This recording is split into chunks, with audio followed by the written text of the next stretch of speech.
And welcome back to another episode of the Pelican Softball Report. I am your host, Doug Gann, and we're excited to be joined by first year Oakdale Lady Warriors head coach Alex Chapman. And coach, welcome. Thank you. I appreciate it. You guys are off to a pretty good season this year, sitting at 10-6 on there, and things are starting to fall in place. Absolutely. We're real excited. You do an overview of the because you guys are sitting at ninth, I think, in the power rankings, but only maybe a point and a half out of being fifth or sixth up there too, and playoff positioning. And I know that all works itself out, but the key to that is you look at a six-loss team and say, well, wait a minute, why are they ranked as high as they are? But I mean, it's losses to Pine Prairie and Parkview Baptist and Winfield. I mean, every team that you've lost to are teams that are expecting to make deep playoff runs. Absolutely. This morning I think whenever I checked, we were at number 6 after last night's game against the Royals. Right. But our 6 losses have come against very, very good teams, very good teams that are well coached. Um, I mean, it's you look at Notre Dame, Parkview Baptist, St. John of Plaquemine, Maryville. I'm sorry, not Maryville, Winfield, Pine Prairie, and Natchitoches Central. Right. Yeah. So it's some good quality opponents. Now, this is your first year that you're at Oakdale, right? Yes, sir. I tell you what, let's give us a little background on you before we jump too much into it. So you and I were talking off air, but let the viewers know a little bit more about you. Uh, I'm from Mamou, Louisiana. I coached high school softball. My first job for high school softball was an assistant at Notre Dame under Del Seurat, and that did me a lot of good. Learned a lot there. I was part of that program where we went undefeated. We won state. We got to coach girls like Macy Bergeron and Abigail Savoy, Corinne Poncho, girls like that. And then after that, I went to St. Anne's for 2 years. I was the head coach there. Um, Made pretty good progress there for 2 years, and then went to Mamu for 2 years. Things didn't work out the way we wanted, but God led me to Oakdale, and so far it's been nothing but great. Look, you've got them playing fired up and inspired softball. There's no doubt about that. Uh, so much as you've got them on the cusp of a pretty big event, which would be a district championship, and that's something folks haven't seen in the likes of in the 2000s. Right? Yeah. We have a chance tomorrow night to do something great. We'll be the first team to win it since 1997, which is to me is a big deal in this community. It's a big deal for the school, and it's a very big deal for our players. They've worked hard since we started working out in August and November, and then we came to January, and our first practice was actually at midnight, the first Right. official day of practice. So that was pretty neat. But yeah, we're on the cusp of doing something really good here. Did they look at you like, who is this guy I wanted to practice at midnight? I brought it up at first, and you can tell some of them were on the edge about it. Uh, but then once we started talking more and more about it, they got really excited, and I told them to be here for about 11:45 that night. I got here at 11:45, and they told me I was 10 minutes late. If you're on time, you're late. Isn't that what they tell Right. you? We've seen you guys play in person, of course, in that 1-0 victory over Menard there at the Eagles Nest, and what a ball game that was. I don't think I think there were no earned runs in that game and a lot of strikeouts in there. It was two good pitchers that were dealing. Absolutely. We we went in there, and our thought process was we felt that whoever wins this game is probably going to win district. Right. And that's not knocking any other district teams. That's just us being confident in us and knowing how good Menard's been the last few years. Winning state last year, and so we went into the mindset that if we can knock them off here, we have a pretty good shot of winning district. Well, you did that without a doubt. Willis throws a complete game in there too. She's been solid for you. I think she's 9-2, almost 10 wins on the season Yeah, there. Sub 2.5 ERA. Tell me a little bit about Willis. she is an absolute competitor. I mean, she's on another level. There's never any back talk. She never questions anything that we do. She's bought into the process that we're trying to make going forward, even after they graduate. Coach, that was a pretty close ball game with Notre Dame. You guys were tied in that one at one point before kind of the wheels fell off. Yeah, like I said, we battled. We knew going into that game that it was going to be a big game.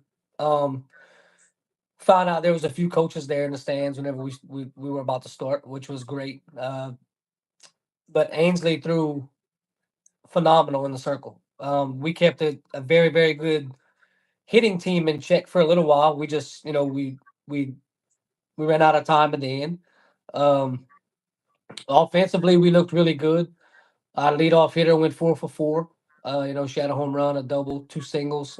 Our three hole went, I think, 1 for 4. Had a home run late to get us back into that game before the wheels fell off in the sixth inning. Look, but it's that kind of games that get you ready for that late playoff run. Like you said, Pine Prairie is poised for another run to Fresh. Parkview is what Parkview is. I mean, they're going to battle and they'll be there and give a run in that division. It's got Notre Dame and Calvary in it too. Mhm. Winfield and Coach Abels is doing their thing. But you guys have played Oakdale Lady Warriors softball, regardless of who your opponent is. Yes, and that's one thing that we try to talk about. We're not scared to play anybody. Right. We're going to schedule whoever we feel that we can compete with, and even though we're playing some of these top teams, we feel we can compete with anybody on any given night. Look, and you've shown that in a couple of young ladies that have helped that. You see pictured right here. Everybody's all smiles. Tell me a little bit about these. Kylie Hardison, number 22, sophomore center fielder. She is the last 2 weeks. She's unbelievable. She's hot at the plate. Last week she got Player of the Week in Allen Parrish. Last week she went 9 for 10. She had 3 home runs with 11 RBIs. Um, she's one against Notre Dame that came up and hit a big hit. She hit it off the scoreboard that night against Notre Dame. She's unbelievable athlete in the outfield. And then we have Maddie Sumner, which is number 3, which is I'm sorry, number 1. She is a junior, and she's our first baseman, and she can hit with anybody in the state. She has lightning fast hands at the plate. She's very, very, very solid defensively, and both of them are up all the time. You never hear anything from them. They pump everybody up in the dugout. They're never down. Even whenever we're on the cusp of letting games go, there are 2 of them that are up and that get us back in it with one swing of the bat. Did I see that they're both hitting up above 600 on the Yes, sir. season? Absolutely. And Kylie's up near 674. Yes, sir. That is swinging it quite well, nearing double digit home runs are both of them too, and that just gives you a lot of punch in that lineup. How does the rest of the lineup feed off of the work that Hardison and Sumler do? So I feel like our first 5 in the lineup can compete with anybody in the state.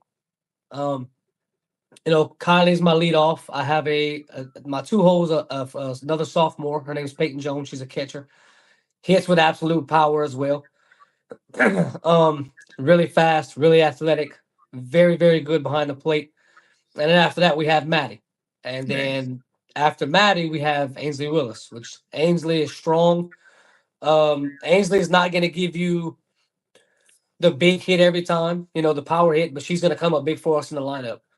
Um, then we have our shortstop, Alden Aber, which is the other senior.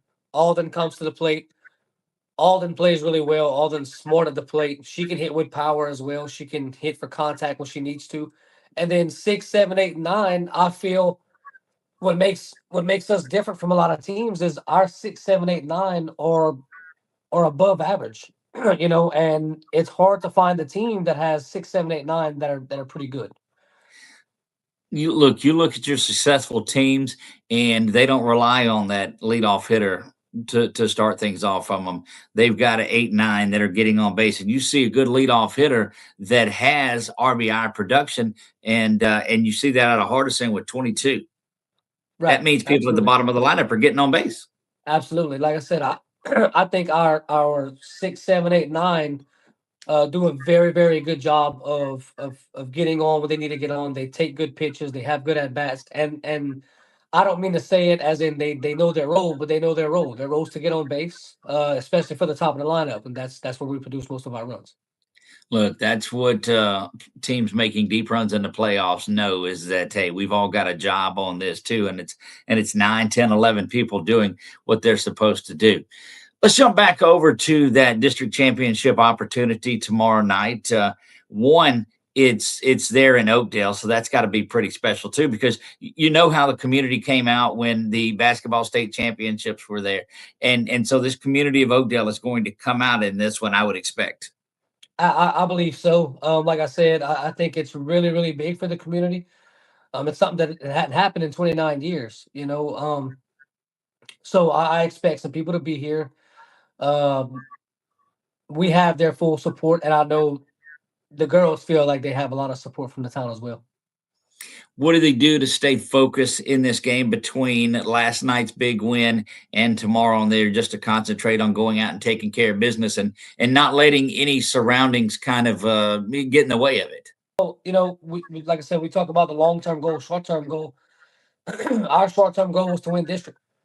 And after every district game, we keep saying it. Hey, listen, the job's not done. Job's not done. Job's not done. Whether it was after Menard, Kinder, Avoyles, Portberry, it didn't matter. Um, so now we got to try to fulfill that short term goal tomorrow, and after that short term goal, we start looking to our long term goal, which is state.